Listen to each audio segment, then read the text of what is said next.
m'appelle Maïva Rouxel, pour ceux qui ne sont pas au courant. Je danse depuis toujours. Je me rappelle pas, mais quand j'étais petite, il y a une photo de moi où, à un mariage, je monte sur scène et je danse devant tout le monde. Donc ça, c'était quand j'étais toute petite. Ensuite, j'ai grandi, j'ai fait une école de modern jazz. Et avec l'adolescence, j'ai commencé à devenir timide, à pas être trop à l'aise en fait avec les autres, surtout avec les garçons. Et c'était avec la danse que je trouvais ma façon de m'exprimer, ma façon de surmonter ma peur de me montrer et d'être moi tout simplement. Et ce qui est cool avec la danse, c'est que on peut vraiment changer sa façon de se montrer aux autres et d'oser être différent. Et ça m'a beaucoup, beaucoup, beaucoup aidé. Ok, donc ça t'a Donc, permis d'explorer qui tu es et du coup ensuite de choisir quelle facette de toi tu voulais renvoyer aux autres, selon ton mood et tout ça.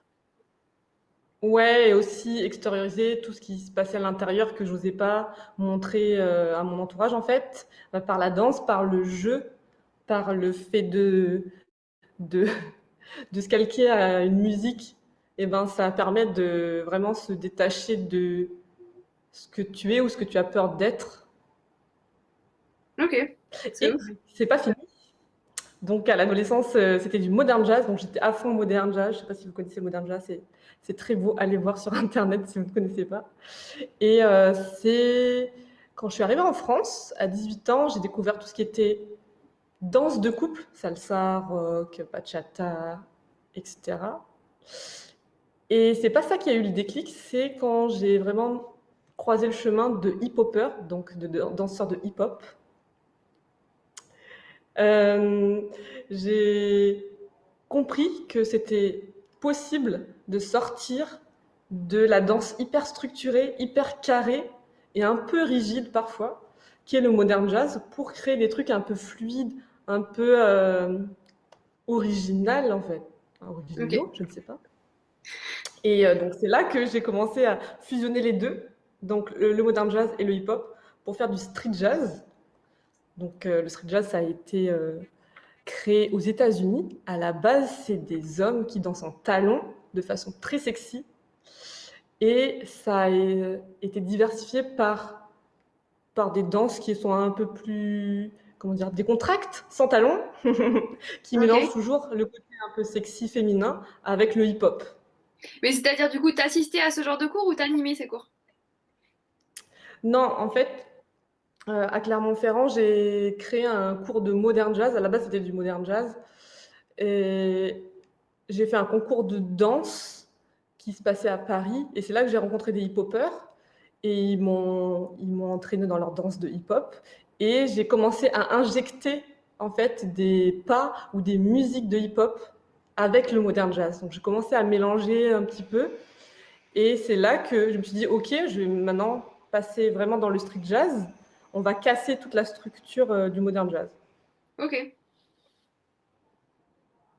C'est vrai que maintenant, le street jazz, c'est vraiment tout ce qui est musique commerciale, donc Beyoncé, Rihanna, même David Guetta. En fait, c'est très très vaste comme champ de style musical.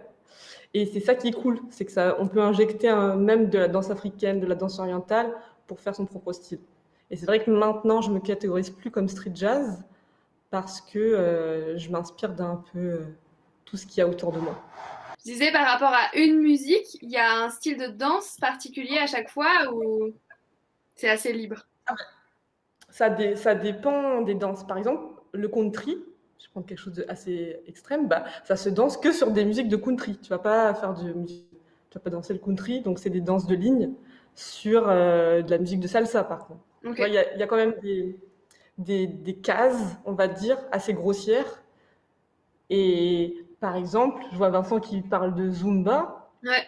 C'est vrai que la Zumba, c'est un style à part entière, mais qui s'ouvre à d'autres musiques. C'est pas que de la musique latino. Bon, j'y connais pas assez pour parler de Zumba, j'avoue. Mais le rock, pareil, c'est la musique rock and roll. C'est un rythme assez précis pour danser dessus, quoi. Ok. D'accord. Et du coup, donc, après le street jazz, t'es allé vers quoi?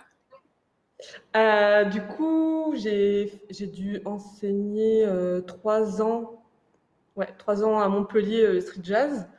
Et ensuite, j'ai quitté Montpellier et je me suis calmée en tant qu'enseignante. J'ai suivi des cours de raga. Donc ça m'a un peu sorti de mon cadre habituel sécurisant de street jazz parce que le raga, du coup, c'est beaucoup dans les hanches, c'est beaucoup dans les fesses, dans les reins. Donc c'est tout autre chose. Ça fait travailler beaucoup de choses. Et maintenant, je m'axe plus vers de la danse bien-être. Donc en fait, de la danse où on va moins chorégraphier, on va moins répéter des pas, mais on va plus regarder à l'intérieur en fait, qu'est-ce qui se passe et comment on a envie de le danser, comment on a envie de faire sortir. C'est pour ça que dans ce festival, Connexion Danse numéro 2, je vais proposer 2 ateliers. Un atelier qui s'appelle Danse ta vie. Donc Danse ta vie, c'est quoi? C'est 1 heure où je vais te mettre des musiques, ça va être de la danse libre. Tu n'as pas à me suivre, tu n'as pas à me regarder, tu vas danser pour regarder ce qu'il y a à l'intérieur.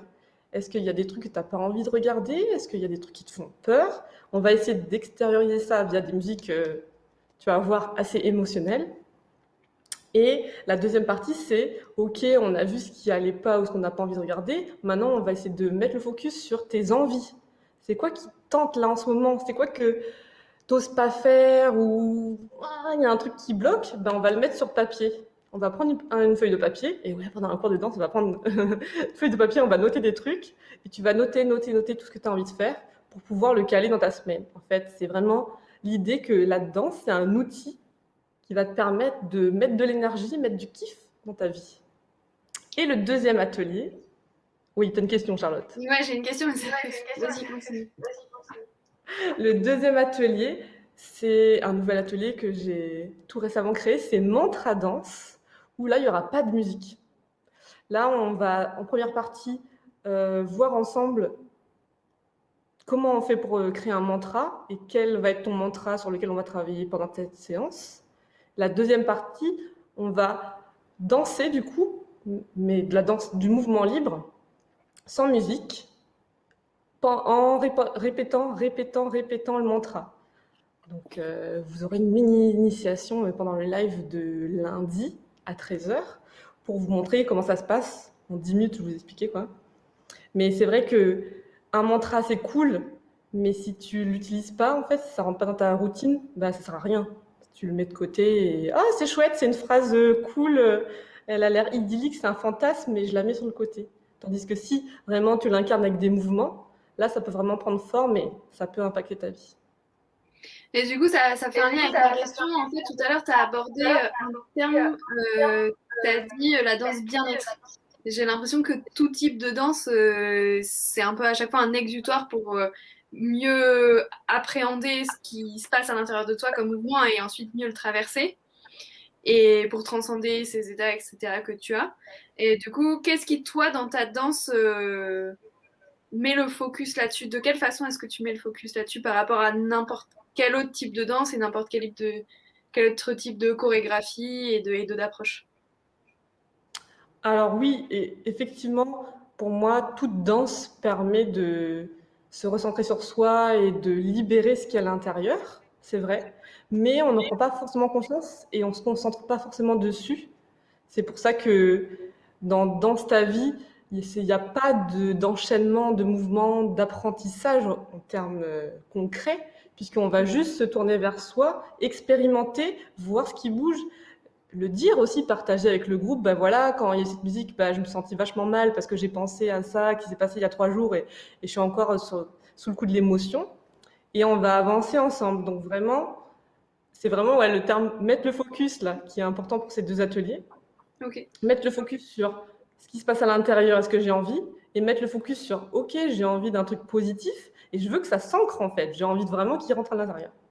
Ok, du coup, tu n'auras pas des mouvements précis, mais plutôt des façons d'approcher les émotions pour les traduire en termes de mouvements et inviter les personnes à traduire ces mouvements-là internes dans des mouvements physiques pour mieux appréhender les émotions qu'ils vivent. Exactement. Après, dans le mantra danse, je pourrais guider, montrer des types de mouvements à s'approprier. Hein. C'est pas l'idée de copier, mais vraiment de dire, bah ok, si tu as envie de ressentir la puissance, tu vas faire plus des mouvements vers le haut, tu vois. des trucs comme ça. Ok. Du coup, dans ton festival, il y a deux temps. Il y a un côté explorer et un côté chorégraphie. Donc, ça veut dire que tous tes ateliers à toi sont dans le côté explorer, ou tu as aussi des Ouais, chorégraphies. j'ai pris le parti pris de faire 2 explorations, donc vraiment rentrer dans le cœur de l'univers du mantra dance et de Danse ta vie et de pas chorégraphier pour cette fois-ci. Ok, d'accord. Et du coup, donc, t'as pas tellement de style spécifique pour cet atelier, enfin pour ce festival, toi. On peut pas du coup dire Maëva va animer pardon, un atelier de danse tahitienne ou de danse, je ne sais quoi. C'est plutôt danse libre. Ouais, bah du coup, moi je vais sur le site internet, donc newsphere.fr/festival. Il y aura les présentations de tout le monde et je vais m'intituler Danse ta vie et mantra danse en fait. Ok, C'est comme si je crée un style de danse. C'est juste un nom d'atelier, mais j'ai envie d'accord. de noter comme ça. D'accord, ok, trop bien. Et du coup, toi, le fait d'animer ces ateliers, qu'est-ce que ça t'apporte? Du coup, le mot principal c'est connexion, qui est d'ailleurs le nom du festival. Parce que ce moment privilégié où en fait on va venir s'ouvrir ensemble et de parler de trucs qu'on n'a peut-être pas l'habitude de parler en cours de danse ou même dans la vraie vie et de montrer sa vulnérabilité et ensuite de travailler là-dessus. Hmm, Donc c'est vraiment de la connexion, du partage et du kiff évidemment. On ok. va kiffer aussi, ne vous inquiétez pas. Et d'un point de vue technique, du coup, il y aura des moments où ce sera de la danse en même temps, donc il y aura de la musique et les gens verront ce que les autres font aussi, ou il y aura des moments où les caméras sont éteintes et tu fais ce que tu veux dans ton coin. Comment ça, comment ça fonctionne le groupe ensemble sur tes ateliers? Alors du coup, dans ta vie, il n'y a pas besoin de voir quiconque. Donc en fait, on n'est pas obligé de se montrer. Tu peux éteindre ta caméra, tu peux aller derrière ta caméra, il n'y a pas de souci. Il y a vraiment aucune nécessité. Pour mantra danse, du coup, peut-être que moi, j'aurais besoin de vous voir danser sans musique pour pouvoir vous guider mieux, pour pouvoir vous dire, bah ok, bah là, ton mouvement, tu peux encore aller plus loin en fait. Tu peux aller chercher la puissance encore plus haut, tu vois. Ok. Ok. Tes ateliers, ce sera quand? Je vais te dire ça tout de suite, si j'ai le Du planning. coup, je rappelle, le La- festival, il est du 1er au 14 mars. Yes. Du coup, l'atelier Danse ta vie, c'est lundi 8 mars à 8 heures. Comme Ok. ça, tu vas commencer la semaine au taquet, tu vois. 8 heures du matin, tac, un petit Danse ta vie. Et Mantra Danse, c'est le samedi 13 mars à 10 heures. Là, quand même, je te laisse faire la grasse mat. Ok, donc la deuxième semaine, en fait, l'a commencé avec un atelier de Danse ta vie, d'explorer ce qui se passe à l'intérieur de moi et caler les choses à faire dans la semaine dès le lundi. Et un Mhm. atelier vraiment sur l'exploration de soi, ses émotions via un mantra, le samedi, en gros, la veille de la clôture du festival. Exactement. Ok, Du coup, à bien commencer le week-end. ok. Est-ce que toi, tu as un mouvement que tu fais, genre quand tu es un peu down et qui te donne la pêche et qui te fait te Alors, sentir. j'ai préparé un mouvement, mais je le fais jamais quand je suis down, j'avoue. Je ne m'attendais pas à cette question, Charlotte. Voilà, c'était ma En fait, quand question. je suis down, en général, j'ai pas envie de quoi que ce soit, mais quand je me force un peu, bah, je mets de la musique et je me laisse danser librement. Donc, j'ai pas de mouvement à part entière. Par contre, je vous avais préparé un petit mouvement que j'adore, qui est plus street jazz pour le coup. Donc, Ok. c'est dérivé du modern jazz. Vous allez voir ça, je vais vous montrer. Si j'y arrive, parce Comment ne que... pas du tout répondre à la question que moi j'ai posée, mais je t'en prie, sois libre. Ok. Attends, c'est trop bon. Là. Ouais, parfait, parfait, parfait, parfait, pas plus. Ok. Donc en modern jazz, j'aime bien faire ce pas qui est assez féminin. C'est tac, tac, tac. Donc en dedans, en dehors et pointe. Ça, c'est très, très, très, très, très modern jazz pour le coup. Ouais, c'est vrai que tu le fais souvent. Dans les vidéos que tu as faites, souvent je vois ce mouvement. C'est drôle. Ok. Là, c'est vraiment féminité et un petit peu de... Je sais pas comment dire. Voilà, c'était ça. Très bien. Bah merci. J'espère que ça donnera envie à des personnes de venir assister à tes ateliers. Moi, j'avais assisté à un Danse ta vie pendant le festival de Noël. Et c'est vrai que c'était chouette d'avoir à la fois ce côté tu danses et à la fois tu prends un crayon et tu notes les trucs. C'était très nouveau pour moi et du coup, c'était fun. Merci beaucoup. Bonne journée. Merci à toi. Du coup, on se retrouve lundi 1er mars, c'est le premier jour du festival. Il y a un live de groupe avec moi et 2 autres profs de danse. On va échanger, on va kiffer, on va rigoler, on va répondre à tes questions. Il y aura des initiations en fin de live. Donc tout ça, ça se passe dans le groupe Facebook Connexion Danse. Rejoins-nous. Ciao, ciao! Salut.